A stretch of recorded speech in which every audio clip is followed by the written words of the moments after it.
You're looking to hire a videographer. What are some of the questions you need to be asking to get the most out of the project?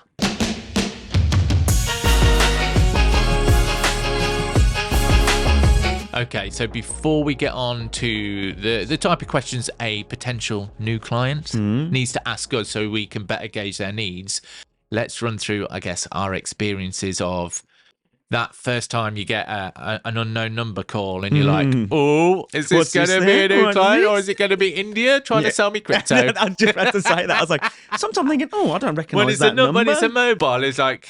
Because recently it's been that, hasn't it? Where recently it's a mobile number. You think, and it isn't, and it's someone trying to sell you something. And you're like, and it's like, you fooled me. And you know when I know it is because you go hello, and then there's that long pause, and then it clicks, and you hear the call center. You're like, see you later. It's not a client, but when it is a client, when it is a client, and they go, hi, is that Media Alchemy? And you like all of a sudden get that little flutter of like, oh, you kind of sat up there. I was like, I just have got, yes, it is. Yeah.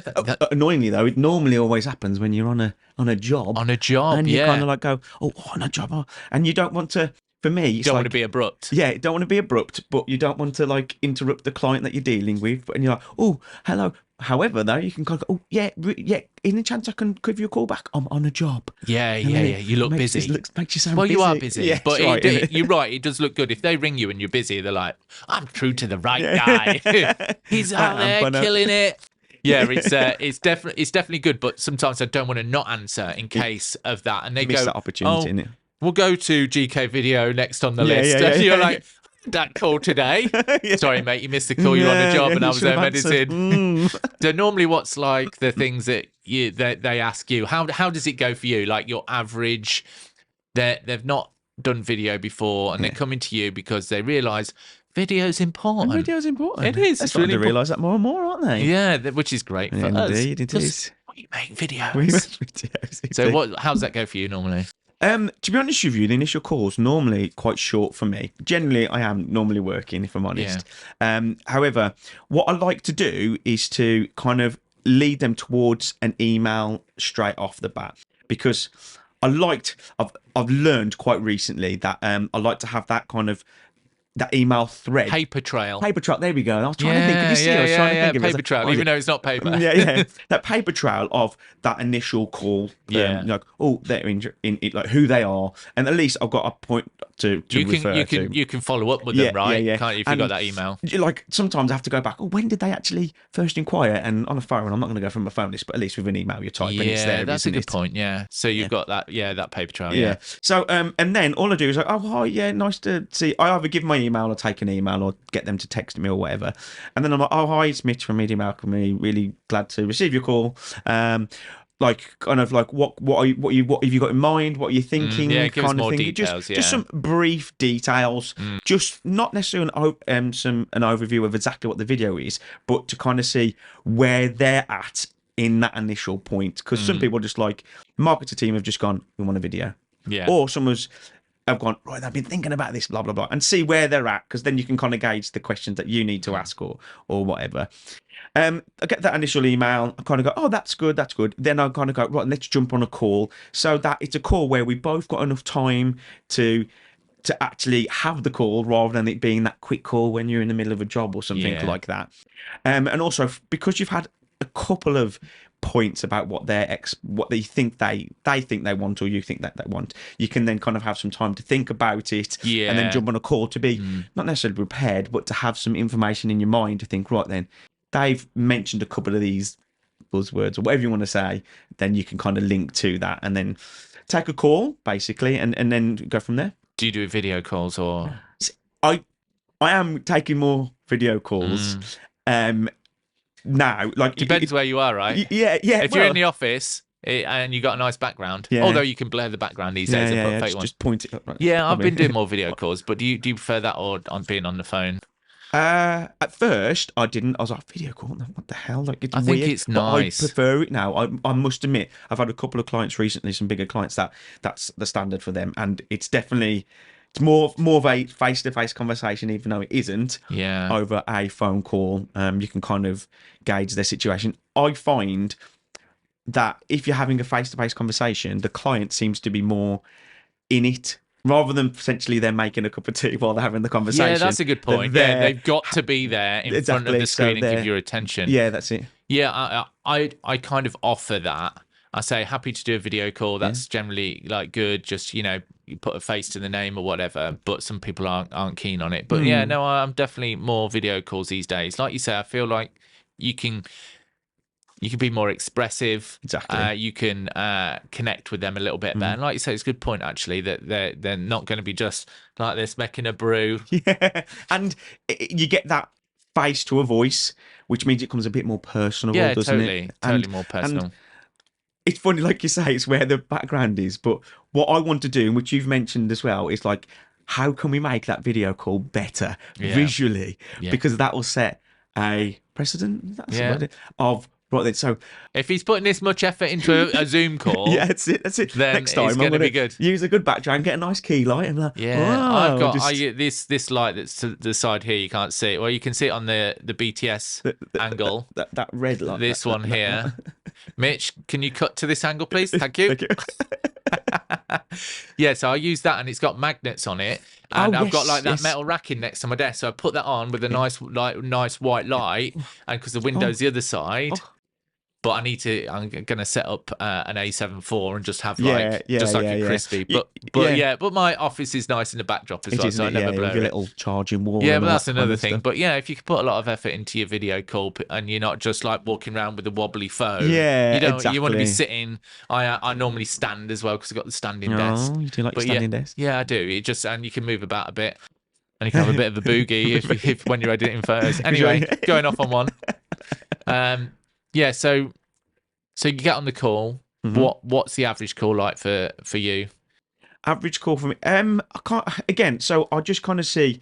I like to ask. Right then, what do you think of video? Like, what is your ideas? And I just need to hear them reel off what they think. Then I could kind of deconstruct what they think to on the spot think of questions that will be relatable to specifics. Yeah. So, for instance, people just like, I just want a video. And I'm like, okay, so what's the purpose of the video? Well, someone said it'd be nice to have a video. But what is the purpose? So, for instance, right then, we're about to release a new product line. We need some advertising for that. Or we need a product video on a specific product or something like that. Or they're just that's kind of genuine. Oh, we've got an event coming up. We wanted to document it. Oh, okay. So is it just documented for socials, or is it going to be used for content for your next event? And then you can kind of lean into it, because a lot of them, they're just kind of like, oh, video. Sounds great. They don't really. I think they don't really think about. And this is something I ask, is like, what is the purpose of it? Like, so if they say it's just to send on to our internal team to congratulate them on putting an event together, that can be different to, you know, going on social media to promote the next one. It's always like, what's the purpose? Where is it going? Like, is it going on social? Is it website? So, you know, if it's going on socials, which social media is it going on? Is it going to be TikTok? Exactly. You know, like they don't think about the deliverable of that, you know, length, verticality for TikTok, you know, shorts, whatever it is. So these are the type of things they don't think of. Like they're very much, when I ask them that, they kind of put on the spot like, oh, well, I didn't really think about that. So what are the things are that they don't think about? What do you ask? To be honest with you, pretty much everything you've just mentioned. It's what I think we mentioned in previous podcasts or something, is not they come with, well, I just want a video. But to me, I want it so to get them as much value out of it. So if we can do it to find, so for instance, all the different types of deliverables, how we can use that video and expand it across multiple content, so you have loads of videos out of it. Obviously not necessarily creating excessive work for us unless they're willing to pay for it. Oh, of course, yeah. It's all chargeable. Exactly. But for instance, you know, we can do one video, but then we can take the sound bites out of it and all that kind of stuff. But you have to discuss it with them, because they don't understand that there is the opportunity to get the extra content out of them. So kind of try and just see what their idea is, and then what the purpose of video is, and then see how we can lean on that to get more out of it. Yeah, my main experience with people is when they come to me for a video, they just think that they want to promo an event. And I'm like, well, that's cool. And you quote them for that, and they agree to it. And it's like, well, you can then go for the upsell. It's like, well, have you thought about doing some snippets for Exactly. verticals. Yeah, I exactly. think we've discussed this again before, but it's worth mentioning. It's like trying to give them value. They don't. That's not something they think of. They think, well, I'll pay this amount, I'll get one video. It's like, well, we can do better than that. So seeing the most they can get out of that day with you, and then obviously in the post production, and also it's something extra you can charge for. So most people just are very linear in that, you know, and they don't really think about, well, while you're there, you know, we could, you know, I've again discussed this before. Is like give them some, you know, a few photos, like we've done on this job 2 days ago. Yeah, so it's a case of trying to educate them on how much they can get from you in a day, because they just don't know. Exactly. It's funny you said it. So like, going from questions, one of the first, I was just going to come to me, sorry. One of the first questions I do ask is, have you had experience with a videographer before in this, for an event or anything like that? Gav from GK Videography. He was awful. He was awful, mate. So yeah, because again, you don't want to necessarily tell them how to suck eggs, or you don't want to be talking over stuff that they kind of get anyway. But so you can have all ranging clients that go from never had any experience with a videographer, so they don't know what their expectations are from it, or some that are, we used videographers before, you know what I mean? And then you can kind of choose your tone a little bit differently, or you can kind of choose how you word something, because or the detail you need to or not need to go into. Yeah, that's it. You could be talking to them like they're a complete noob, and they've got a marketing team that's internal. Yeah. Like you've experienced with his potential new client, Paddy Power. Yeah. They've got an internal marketing team, indeed, and video team.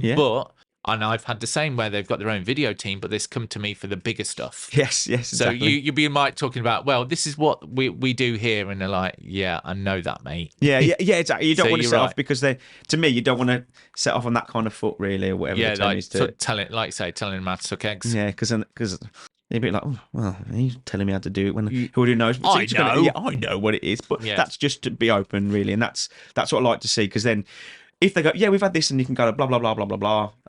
For instance, we've got an in-house videographer, but he's too busy, so we're going for an external or something like that. Yeah, then they kind of that's one I've had, that kind of, they've had those kind of opportunities with the videographer, potentially worked with him, how it kind of works, or her, and then come to the proper guys. Yeah. What about you? Like, what are your initial steps? What happens when you get a call? I think, like you say, it depends. If they call me from home, generally, my experience actually is smaller clients with less budget will just call me up and want to discuss it there and then. Right. They want to know, they want a video, and they want to know how much. Yeah. That's it. But obviously, as you've discussed, there's way more to it than that. I find the bigger clients, the bigger corporates, they contact me through a very nicely written email. Yeah. And then it's scheduling a call. They want to get on calls. And generally it's a video call. Yeah. They don't want to be having a casual chat. They want to schedule a call. They'll send me a calendar invite. It goes in the calendar, and I sit there with all my nice lighting, looking like get out my pajamas. Well, you still get your pajama bottoms on, don't you? Yeah, no. So business from here up. Could be in sexy below. Yeah, got me little light up, you know, and I'm ready, and generally let them speak as much as I can. Mostly the big corporates, though, have had video before. Yeah. They probably used a lot of external resources, or like some of mine have got their own video teams, and like you mentioned, they're busy and they just need to offload and outsource. So they're the better ones for me, because one, big corporates, indeed, they have budget, and they don't really care too much what it's going to cost. They don't haggle on that. So that's generally my experience with that. Is like they want to know quite a lot. They'll have a brief of what they want and when they need it by, and then I quote on that, and generally the quote's always accepted. But to go back on the other ones where they either just drop, you could get the most basic is a WhatsApp. Yeah, oh, right. Hi mate, been given your details, looking to do some video, and then I'll reply to that as quick as I can. If I'm on a job, that's quite easy, and I'll do the same. I'll just I generally don't go for the email. I try to get on a call because I want to get in my rough figures. And I know we've talked about pricing before, but I want to get in a ballpark figure on the phone to gauge their response. And generally, like, if there's a long pause, so, which is really awkward, and try not to fill it. Don't fill the pause. If there's a big pause, just wait for them to then say something. And it feels like an eternity, but a good tip is to just let them come around to it, because what you tend to do, and as I've done before, is fill that silence with waffle and try to validate that cost. Yeah. So, I think it's the one before recent podcasts where we've talked about like discount. But to me, from experience, I've had that before where I've gauged something, I've said something, and then there's been a bit of a quiet, and I've gone, oh bollocks. Yeah. But I've ballsed it up. But if that is too much, we can look at doing something else. No, and then they're kind of like, oh, well, yeah, okay, we'll look at that. But realistically, they were probably just... Yeah, they were probably just going, you know what, that's contemplating okay. the idea of where does that fit or where does that not fit kind of thing. Yeah, and so for me, it's trying to get them on a video, like a telephone call for that type of client. Yeah.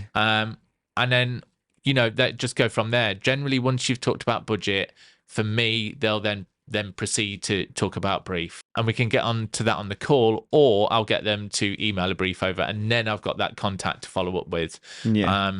So that's my general. It's not too different to yours. No. I think I'm just slightly more trying to get them on the phone because of trying to gauge reaction. I think you can hear by tone. I kind of do it with an email, just so, like I said, so I have that email response, and I am okay thinking on the spot, but I like to have at least a few details before, so that when I go, I've had time to think about the call and then jump on the call, so that I can kind of feel more prepared, which then to me makes me feel more professional. Yeah, and then I'm like, right, then that's what it is. I think, but you're very good at just talking on the spot. Yeah, like you can have those kind of conversations, and then you'll be able to. Right, oh yeah, so we need to do blah blah blah blah blah blah. And me, I'm like, no, I need to just have at least a few points to go. I think as well, if it's a bigger job and I'm not comfortable with how, like for me, for example, if it's property, I kind of know what my average property developer project is. Yeah. But then if it's something bigger and a bit more outside of that, then I might do a bit more what you do, is get that onto email so I can really look at what they want. Yeah. So I guess that's, like how we deal with it. Yeah. Let's kind of recap based on the things we said. If you're a business owner and you're hiring a videographer, just to bullet point really what we've said is, what are the questions that we need to be asked when we're communicated via email or on the phone? Yeah. So I'm Mr. Businessman. I've got a company. I need a video. Mm-hmm. So the first thing I'm going to ask, ideally, is asking that videographer or that production company if this is the type of video they do. So say I run events. Oh, I see. Yeah. So that's something I get asked, and I like that question. And the answer is always yes, because I shoot everything. Yes. I've got no preference. If it's a video needs creating, I'll do it, right? Of course, yeah. So I think the first thing you need to be asking is, I've got an event going on. It's a corporate event. It's based in London. Is this something you can do? Mm-hmm. Because there are people, like we've discussed before in the niching episode, which you can catch. Let me think. Up there. Yeah, up there. And the info card there. Niching is like, some people won't touch that because that's not their speciality. So I think the first question for me is like, is this something that you as a company or a freelance videographer could do, right? Mm-hmm. So the second thing you need to be asking is what's your availability? Make sure that the availability fits your timescale for your project. Yeah, that's true, because I've stupidly gone through all that calls, talked about budgets, agreed it, and then they go, and I've not asked that stupidly. I don't do that now, and they'll go, oh yeah, we need it next week, and I'm like, oh, I literally can't do that. Yeah. So yeah, asking their availability is a huge one. Thirdly, less of a question, but more of a planning in your own mind as a client looking for a videographer. You need to know what it is you want, and obviously we can assist with that, but you need to have some idea. And as we both know, sometimes they haven't got a clue, but you need to have some idea of what it is you need. What is the deliverable? Are you looking for one video? There's 5 minutes. Are you looking for 10 videos that are 5 minutes each? You need to know that. Is it photos you want as well? What is it you want from this project? So you can brief your videographer on that, and then they can obviously best guide you and assist you on the project. Exactly. Last one of the bullet points, That's kind of bullet points. So we're like bullet points are maybe a couple of sentences or two. Yeah, this one probably What's the last one, Mitch? What's the last one? We were talking about this off camera, weren't we? Where we mentioned, and we have mentioned before, is asking about budget, and a lot of them don't know the budget. If you're going into and want a video, think about what your budget is. Just think about what the maximum cost to you as a business that you want to spend. Okay, have that value in mind. Now, if you go to like a professional and like a decent, what you think is like a decent company, that established company, they're not going to take your money from you.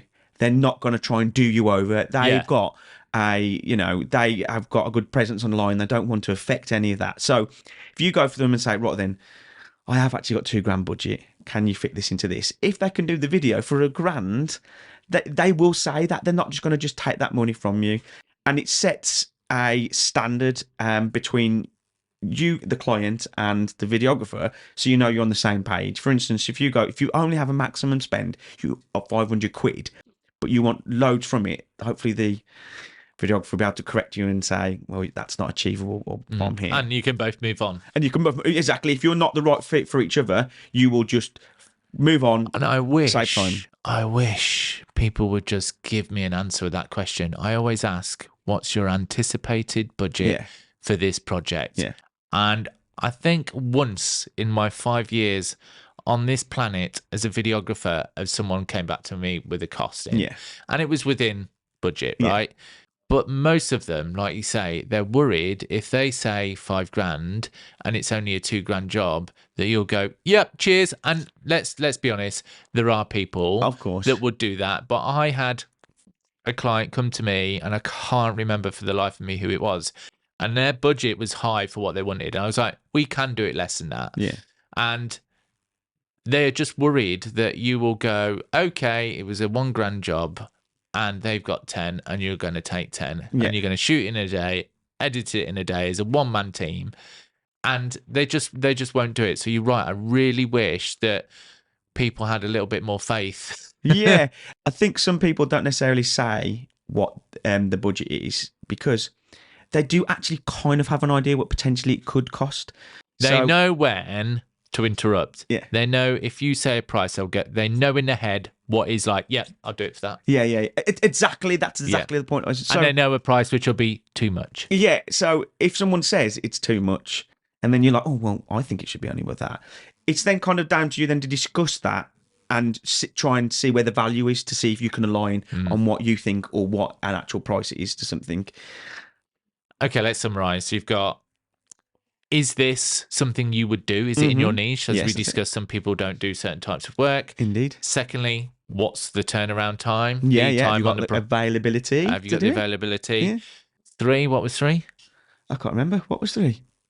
We did say something. It was something. Oh, planning. What you need. Have an idea in your head of what you need. Think about what you would want. But if you can't, that's fine. We can guide you on that. And 4, budget. Yeah. Think about your budget.